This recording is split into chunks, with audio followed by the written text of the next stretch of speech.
மக்களே, இன்று நாம் திருக்குறள் 526ஆம் குறளை பார்க்கிறோம்.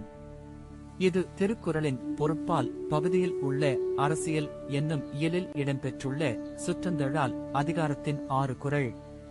பெருங்கொடையான் பேணான் வெகுளி அவனின் மருங்கொடையார் மாநிலத்து இல்.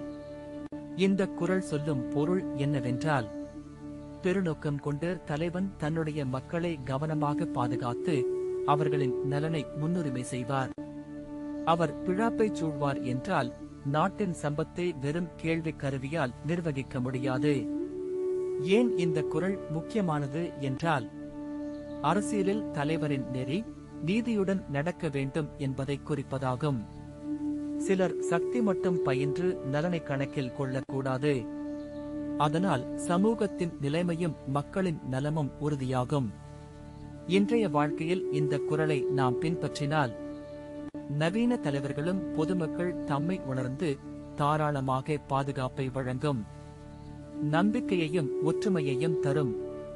அதனால் நீங்கள் ஒவ்வொரு நாளும் நீதியுடன் பெருநோக்கத்துடன் வாழ வேண்டும். இதன் மூலம் நாட்டின் எதிர்காலம் பாதுகாப்பாக இருக்கும். இதைத்தான் இந்த குறள் மிக அழகாக எடுத்துக் கூறுகிறது. பெருங்கொடையான் பேணான் வெகுளி அவனின் மருங்கொடையார் மாநிலத்து இல். அடுத்த குறளில் மீண்டும் சந்திப்போம்.